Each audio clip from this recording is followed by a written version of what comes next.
What's good, guys? Welcome back to the channel. So all of you probably saw the draft lottery a couple nights ago, and what a shock, the Pelicans won the draft. I think we can all say nobody expected that to happen. Obviously everyone, including ESPN or whatever, were rooting for the Knicks because they want Zion in New York with KD and Kyrie if that happens, but Knicks got third.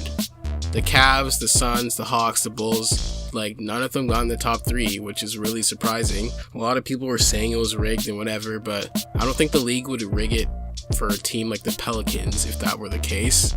If they're gonna rig it, it's gonna be the Knicks then, and probably, I don't know, the Suns or something. So yeah, there's kind of a lot of questions swirling around the lottery process now, and the whole tanking thing. People are saying tanking's dead now, but I think the concept of tanking isn't dead, but I think the approach is going to change now, where teams are going to start saying, well, I guess we can't just go out and lose on purpose because you may not even get the number one pick. The Suns are kind of screwed now because they thought they'd get Morant, and they're not unless they get a trade. So with all this being said, it kind of got me thinking about the whole process of tanking and what the biggest problem is with tanking in general. And although those issues are really bad with bad teams getting lower picks than lesser teams, less bad teams I should say, but I think the biggest issue with the whole tanking system is that the players end up leaving after their second or third contract at best. If you look around the league, guys Anthony Davis, he wants out. The Pelicans aren't even a bad organization by any means compared to some of the other ones in the league, and he wants out because they're losing. This is the problem with tanking in general in my eyes. The biggest issue is that these are bad organizations. That's why they're tanking, because their team's not good. And then they have these star players that they draft, and these guys are okay, I'll give it a shot, I'll try and be loyal, I'll stay here, and then the team doesn't put enough talent around them, and these guys say, you know what, I'm done, I'm out, I want to team up with my friends in LA or wherever. We saw this for so many years in the past. We saw this with LeBron in Miami. When he and the Cavs weren't winning, they weren't even a bad organization, they just couldn't win because LeBron didn't have enough help. So he went to Miami to try and win, and he did. Or we look at Anthony Davis, like I said, he wants out, because even though the Pelicans swept the Blazers as a 6th seed, got to the second round against the Warriors, who you're not even expected to beat, Anthony Davis still wanted to leave. So even then, you can look at guys like Vince Carter, he left, Tracy McGrady left, Chris Bosh left, all these guys left because teams aren't putting enough talent around their star pieces. So we say, oh man, tanking's done and whatever, but even when teams get the top pick after tanking, guys don't want to stay. And this is just the biggest problem with tanking. You need a good organization. You need that culture reset that teams like Golden State had that changed the organization and made them into a championship caliber organization. So teams can tank all they want, but if the whole process around your team and the building of your team isn't good, you're not gonna win. In the NBA, the goal of basketball is to win games. You shouldn't be going to games expecting, okay guys, just play your hardest and whatever, putting out bad lineups to try and tank your value so you can get Zion. Zion's not even guaranteed to be good, but teams are gonna tank a season to try and get him, and then look what happened.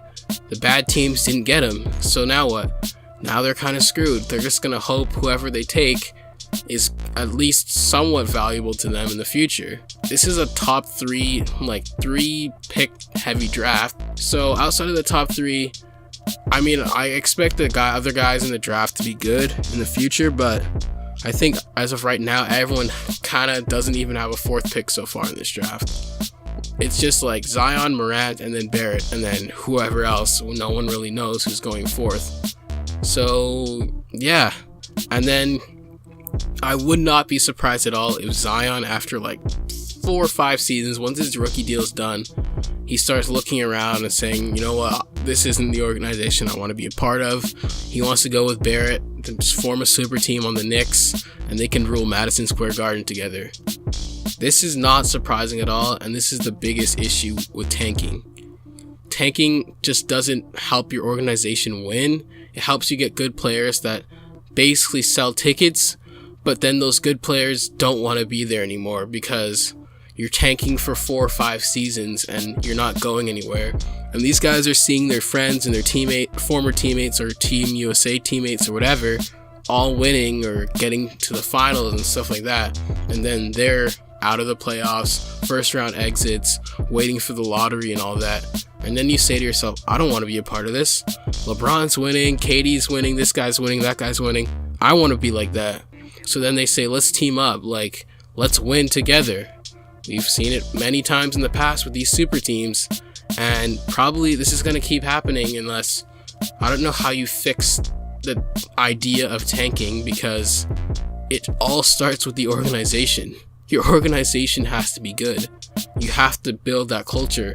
Like, you can't just have a bad team and expect these star players to save you, because they're not really that loyal. There's no loyalty in this league in that sense. There's some guys who are loyal and then they get stabbed in the back. Like, look at DeRozan. Try to stay with the team all these years and then they trade him for the next best thing.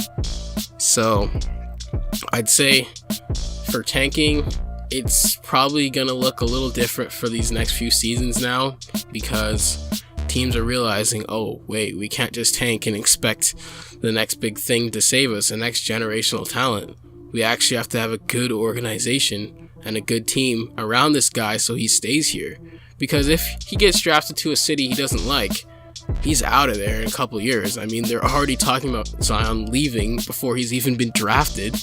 Like, if he I don't think he'll do it, but if he pulls a Steve Francis and says, I'm not playing here, then what?